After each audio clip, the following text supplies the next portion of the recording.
English Heritage has asked me to come and film here today, and I'm going in early at 9 a.m. before they open to the public, and I'll be meeting with one of their curators, so stay tuned. Obviously, I'm beyond excited. I'm going to zoom in a bit, but you can see a lovely skyline of London. Look at that. Wow. Here I am, Hampstead Heath, North London. Imagine to run through here every single day. How gorgeous is this? I mean, to live here in this part of London would be wonderful. And I am here before the public. So excited to be here. I can't wait to share everything inside and out with you, so keep watching, everybody.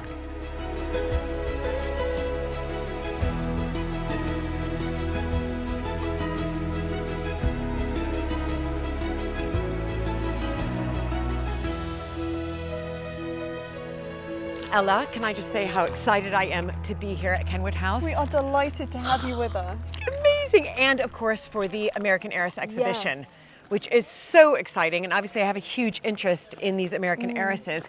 But I wanted to first know a little bit more about the architecture of Kenwood House and the family who lived here. Of course. So Kenwood was actually bought, the lands and the house were bought by the first Earl Mansfield, William Murray.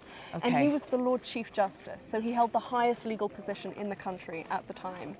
He buys Kenwood as a sort of in-between a country house and a London townhouse. It has amazing views over to the City of London. So not too far, but not too close either. Very Right, quiet, right. relaxed weekend home. And this is, of course, the same Earl and Countess of Mansfield that are at Yes, Scone Palace, yes. present-day Scone Palace. Yeah, Yes. up in Scotland. And he actually commissions a Scotsman to redesign the house. So he commissions Robert Adam in the 1760s to add to the existing house, and he builds this Right. amazing south terrace in the neoclassical style. It's incredible. And of course, Robert Adam was the go-to He person, absolutely wasn't he? was. He was at the height of fashion. He'd just come back from his grand tour, and he starts his architectural business where he's really inspired by Greek, Roman, Croatian architecture at the time. Okay, I mean, and of course, they were then able to utilize him to Yes. the full extent, because Yeah. what we see here is absolutely extraordinary. And then what happened after, because they're not here anymore, of course. This is No. English. This is No. English heritage. So there are but- 6 Earls of Mansfield who own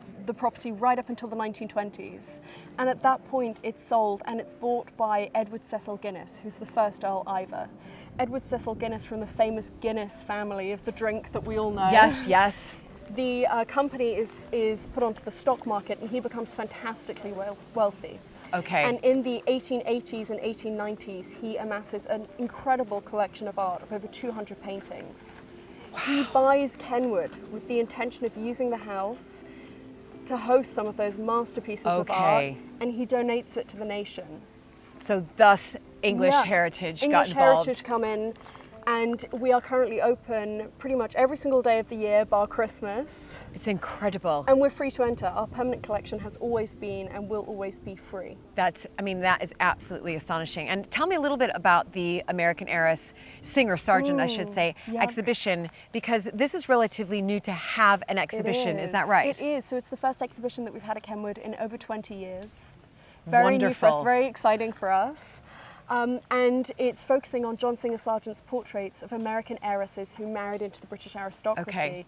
And it's really taking a deeper look into their lives. They were snubbed as dollar princesses. Yes. And they were reduced to the money that they brought over and the titles that they ended up marrying into.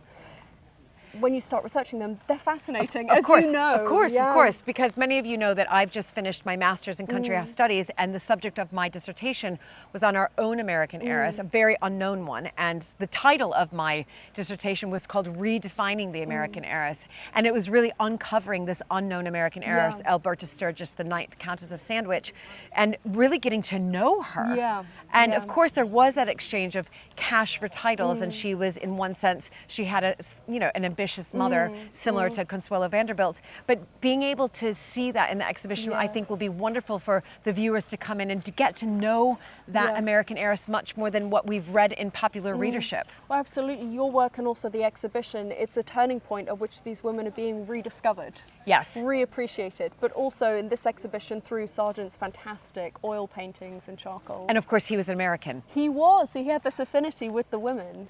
As an American himself who'd spent a lot of time in England and also in Europe and in Florence and in Paris, and he sets up his studio in London. He also has studios in Boston and New York, so he's traveling back and forth, and he has a lot of common ground with these women. And he's friends with lots of them as well. That's amazing. And I suspect for an American heiress, knowing that you have to get your portrait painted at some point several times, having an American paint it, is probably quite comforting to them. Absolutely. He's also the leading portrait painter. Right. So he's that would the make man sense. you really want to go to because he's exceptional in his technical ability. And I think he really gets a sense of the character of these women through. This is an amazing way to tell their individual stories and show their individual lived experiences. Amazing. Well, let's go have a look. I cannot wait to share it with you all. Let's go. Let's go. I'm so excited because today I'm heading to the American Heiress exhibition in London, and I cannot wait to immerse myself in the world of the Gilded Age glamour. Those extravagant dresses, the tiaras, the portraits, and of course they had flawless skin. Like, those heiresses knew how to make an impression. And while they didn't have high-tech skincare, well, we do. Thank goodness. And I am making sure that I arrive glowing with the help from my For You FAQ 202. So this LED mask is part of my go-to prep for any special outing. I just press the button to turn it on, and if I want to target something specific like fine lines, raise your hands, hello, redness, I quick press to change the LED color. And I can even open the FAQ Swiss app to access smart pre-programmed treatments tailored to my skin. And what I love the most is that I don't have to stop doing everything while I do it. So I can sip tea, I can do emails, or double check my notes on Consuelo Vanderbilt while the mask works for up to 15 minutes. And once I'm done, I just hold the button for 3 seconds to turn it off. And you guys, just in time, For You is celebrating its birthday, which means now is the moment to indulge. Click the link in the description and use my code Countess35 for an extra 35% off all For You products, including ones that are already discounted. I'm also obsessed with my UFO 3 for a quick 2-minute spa session before I walk through those exhibition doors. Because if I'm going to learn about American heiresses, I might as well arrive looking like one.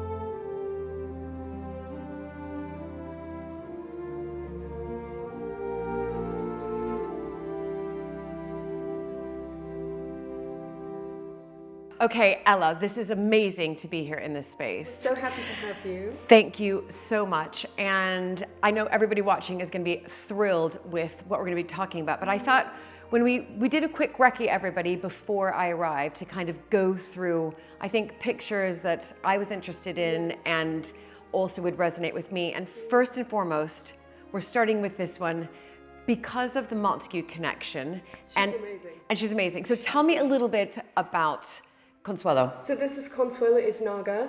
She becomes the Duchess of Manchester, and this is her charcoal portrait, a finished charcoal portrait that was drawn by John Singer Sargent, that was drawn in 1907, and she becomes the Duchess of Manchester.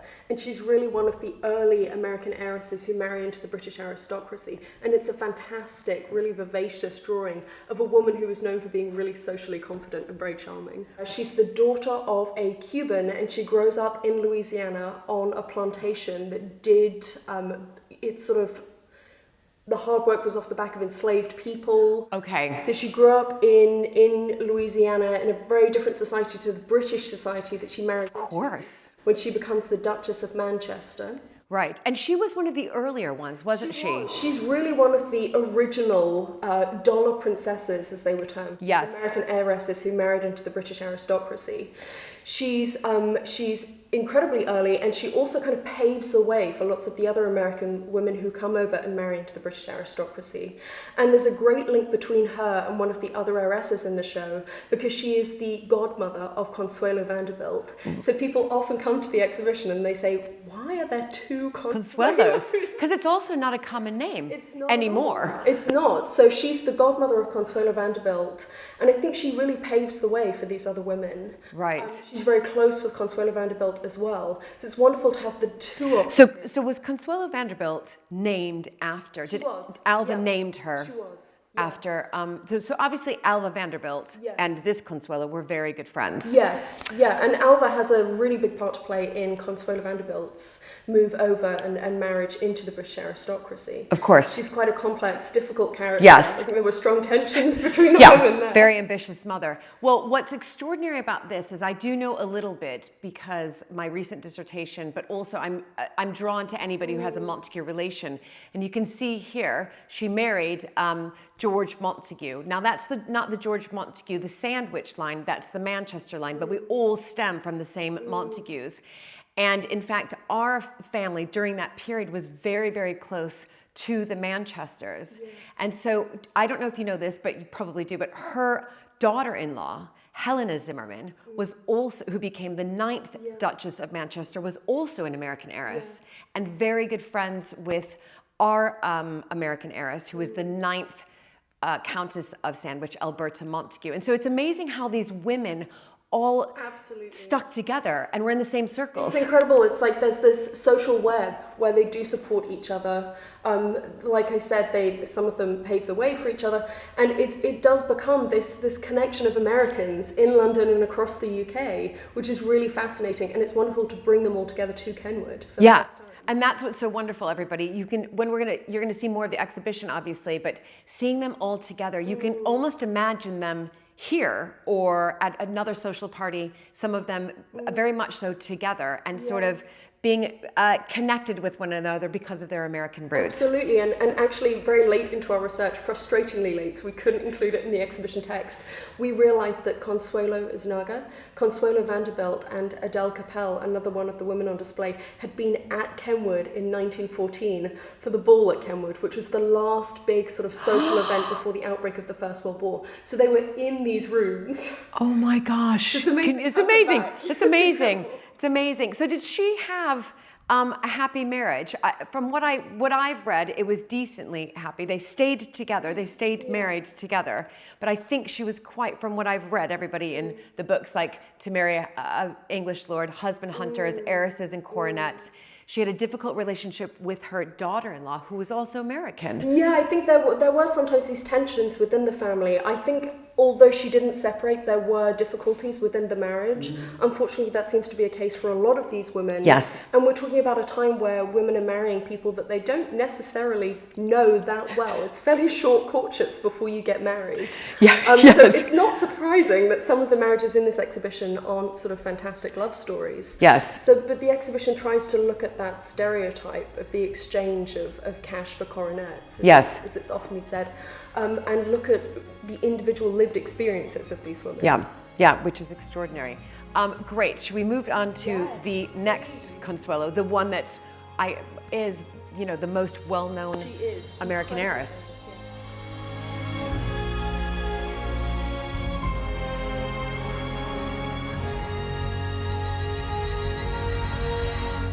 We are now in front of the Consuelo that many of you know, Consuelo Vanderbilt. Yes. But this is just a sketch, is that right? It is. It's actually the only sketch in the exhibition. So we think that the sketch was created as a preparatory study for the great portrait at Blenheim that Sargent created of the entire family. Of course. So it's a very small sort of snippet into that larger portrait. And that's common. That's what these portraiture artists would have done. They would have done sketches beforehand, is that right? Absolutely. But it's the only sketch in the exhibition because from about 1907 to 1908, Sargent moved moved away from creating portraits in oil, and he actually decided to focus pretty much exclusively on portraits in charcoal. So the rest of the drawings in the exhibition are finished charcoal portraits. Right. Yeah. Interesting. And that's a wonderful story to tell, because I think many of us, including me, think of these Singer Sargent portraits. That's all that he did. Yeah.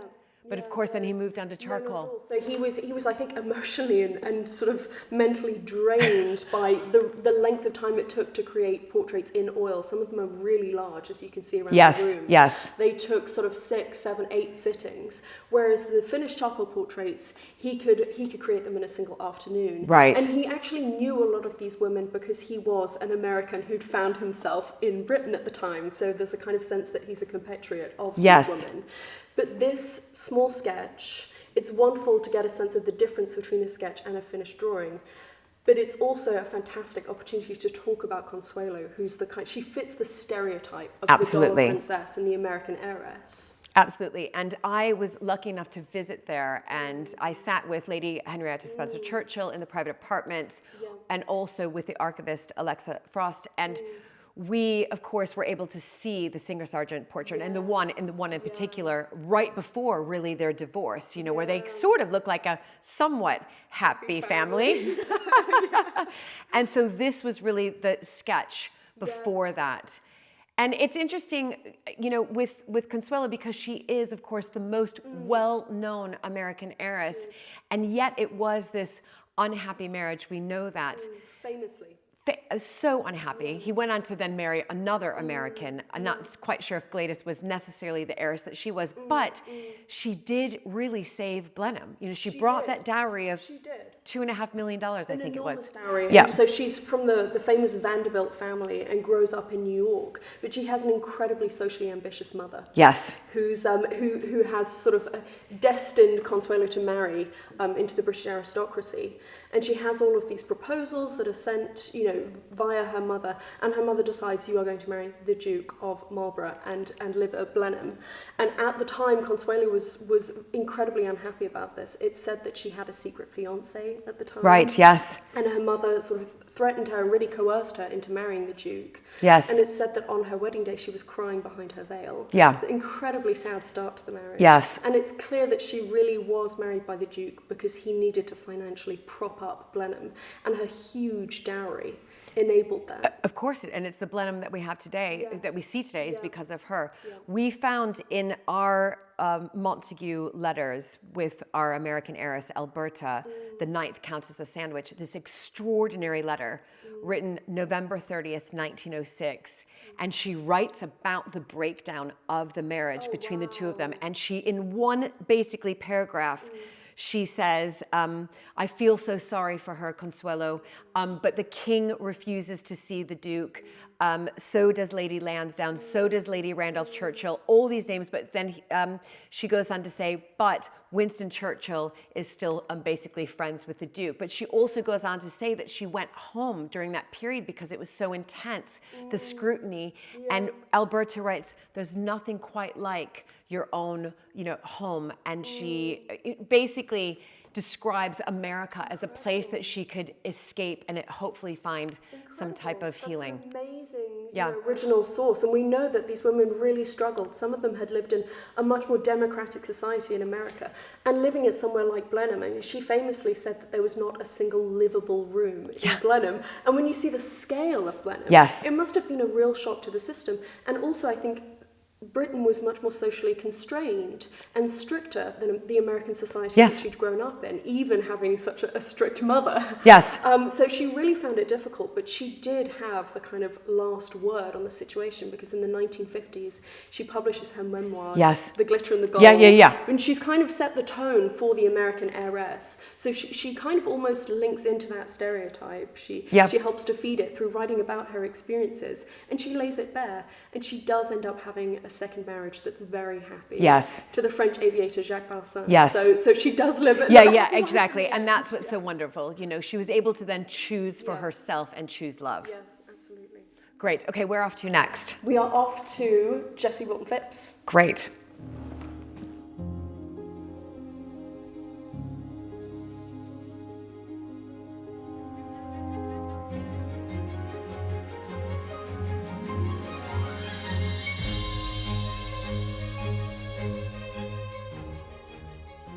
So Ella, I don't know much about this American heiress. So not many people do. This is John Singer Sargent's portrait of Jessie Wilton Phipps.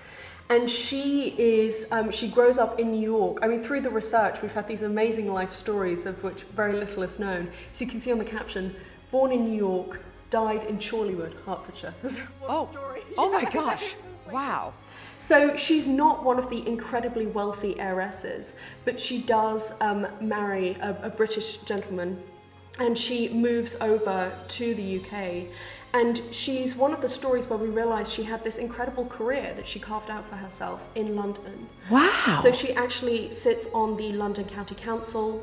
She's also the chair of the Central Council for the London Blind after she loses her own eyesight. Does she? Wow. And she ends up earning a damehood for her work. So real ambition, American grit there. Incredibly. And she sort of contrasts the stereotype of the American heiress. Yes. The dollar princess, which implies someone who's sort of, is just reduced to their money and a title. Right. But in getting her damehood, she earns her own title. That's extraordinary and really unheard of, especially, I guess, during that period where women, of course, had less rights, more difficult for them to make a name for themselves outside of their marriage. No, absolutely. And she sets the example for these women who have a really big part to play in British culture at the time. And when we think of the Anglo-American special relationship, actually a lot of that originated with these women who did play a part in British politics and helped to sort of pave that foundation. Lots of them knew the American ambassadors at the time. And when you look through the sort of guest books of the American ambassadors, their names pop up. But then when you look at, it's a beautiful oil portrait. It's incredible. And it's an early one as well. It's painted in 1884. And you can really see the influence of Manet on Sargent's work here. Yeah, you can. Yeah. And the lights and then the dark. Absolutely, it's that contrast that Manet's well known for and that Sargent's really playing with here. And if you looked at this portrait, you would think, beautiful woman, striking dress, and you'd potentially move on and not realize that she had an incredible career, an amazing life. She did things. Yeah. And she was driven and bold. Yeah, and that is extraordinary. Okay, well, she's definitely one I will want to do some more research on myself and read up on. Fantastic.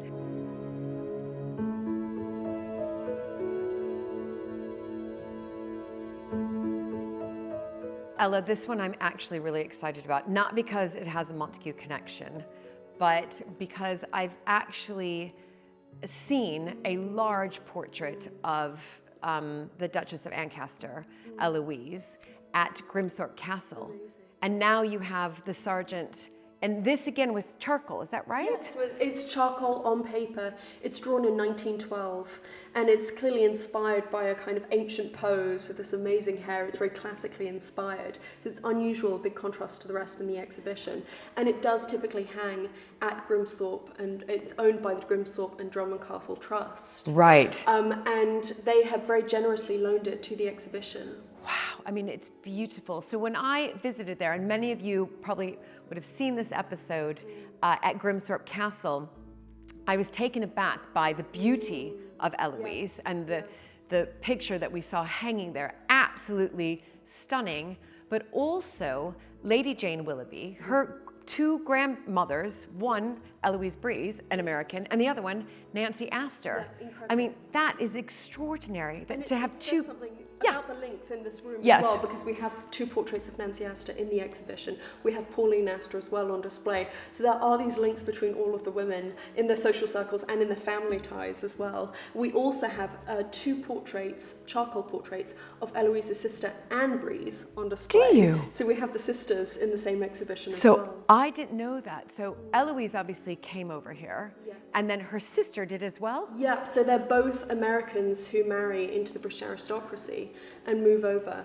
And the fantastic two portraits of Anne Breeze show her in one in a hat and one without, and she keeps one and her aunt gets the other.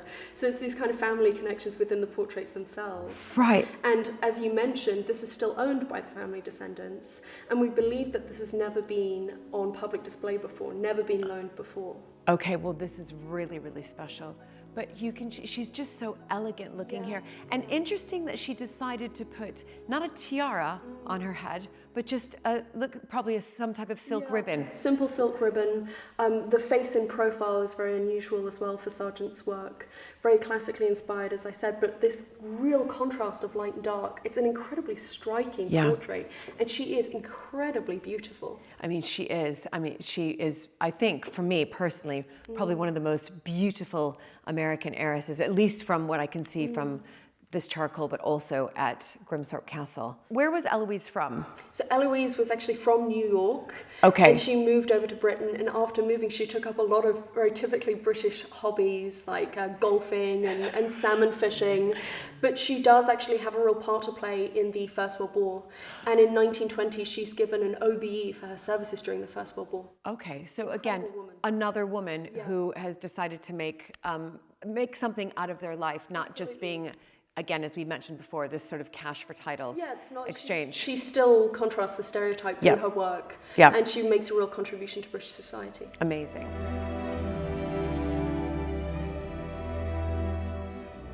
I've just noticed here, John S. Sargent. Fantastic. So, big one here. We're ending on a bang, everybody. Ending on a high, but it's also actually the start of the exhibition, because this is Kenwood's very own portrait of Daisy Leiter by John Singer Sargent in 1898. So this typically hangs in the staircase at Kenwood. Wow! And how did Kenwood House then? Did they acquire it? Was it purchased? So Daisy actually ended up owning the collection of the Suffolk family, their art collection, and she ends up donating it to the nation. And eventually those works of art, which are largely Stuart, early 17th century portraits, end up at Kenwood. But so does her amazing portrait by John Singer Sargent. But it's a complete outlier within our collection. So this exhibition is the first opportunity to have her with other American heiresses. That's amazing. Yeah. Now, you mentioned Mary Leiter, and that, to me, rings a little bit of a bell with relation to Mary Leiter. Is that correct? Yes, so Daisy's sister, Mary Leiter, she marries Lord Curzon and she becomes the Vicereign of India. So she actually has sort of the highest colonial position in India at the time. That's right. Daisy ends up going out the year after Mary becomes Vicereign and eventually meets her husband Henry Howard in India, and that's who she marries and how she has this Suffolk connection. Oh my goodness. Yes. So both sisters, again, we're talking about sisters here. We mentioned, of course, Eloise and Anne. Yes. Now we've got these two who both married into the aristocracy. Absolutely. Yeah. But this portrait is created before the marriage. Is it? And it's Daisy aged 19, incredibly confident, striding forward as a modern woman into this new world. Absolutely beautiful. And do we know, did she live longer than her sister? Because I know that Mary died in her sort of early, mid-30s. Tragically dies very young. Daisy does outlive her sister. She actually lives until the 1960s. So it's incredible to think that lots of these women who we think of as very Edwardian women are living up to the 60s, and they're seeing huge social change. Absolutely. And we know that she was a very fearless modern woman as well. She loved driving fast cars. She was known to take helicopter flights to her suite at the Ritz. Wow. She ends up building a very sort of deco-style house in the 30s out in Arizona and renews her American citizenship. So she has this incredible life. That's extraordinary. I mean, wonderful, but really, I mean, beautiful. Of course it is. It's Singer Sargent, but really a beautiful portrait here. Thank you. We're very proud to have her. Yeah, no, I'm sure you are. And now she's surrounded by, all of her compatriots, which is wonderful.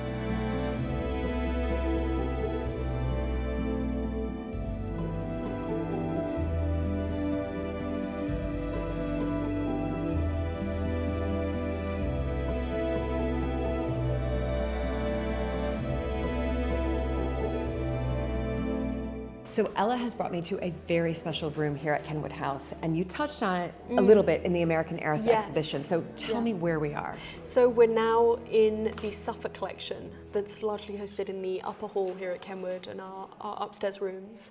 And the Suffolk collection was inherited by Daisy when she married into the Howard family, who were the Earls of Suffolk and Berkshire.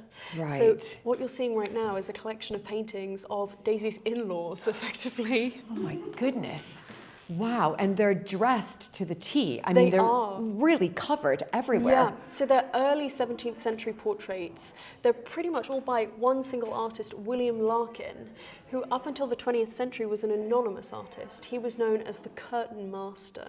And why is that? You can see why, because the silk curtains are in every single Yes. portrait. He's really, really well known for these curtains and these carpets, and you'd wear your absolute best frocks to be painted by him. Absolutely extraordinary. So these are all of her relations. Yes. But yeah. how did she obtain this collection? So she actually ends up obtaining the collection because it's used as collateral for a loan with her son, who never pays her back. So she ends up taking ownership of the collection, and then she makes it possible for it to be donated to the nation, and it ends up here at Kenwood House. That is extraordinary, but how funny that, so her son needed some money or something like that, and then she gave him the loan, and then said, but I need something as collateral in case you don't pay it back or whatever it was. So it was to help him taking over Charlton Park, which was the family seat. Right. These paintings then end up in her collection, and she makes it possible for it to be donated to the nation. That is extraordinary. How wonderful. Anyway, it was just great to see another part of Kenwood House. I was able to tootle around. I went into the Robert Adam Library. I mean, that was exquisite. Yes, yeah. Absolutely exquisite. We have a fantastic sort of building. The architecture is incredible. And we have this amazing collection of art throughout the house as well. Yeah, it was amazing. And one thing you did tell me off camera, I'd like to mention, it was in the library. Kenwood House had a grant that they were able to take, because that was quite common to put gilt everything, wasn't it? Yeah, so it was in the later 18th century that parts of the library were gilded. Right. And between 2011 and 2013, we had a restoration project to remove that gilding and restore some of the architectural gems like our library back to their original setting with the original colours, and paint testing was done. So you're seeing the interiors as Robert Adam intended. Right, and that's really, really exquisite to see that. Anyway, thank you all so much for joining us. I hope you have enjoyed this as much as I have. Ella, you've been a superstar. It's been amazing. So we're going to go grab some lunch right now. We're not going to record that, but we're going to talk a lot more about American Heiresses, aren't we? Yeah. Brilliant. Bye, everybody.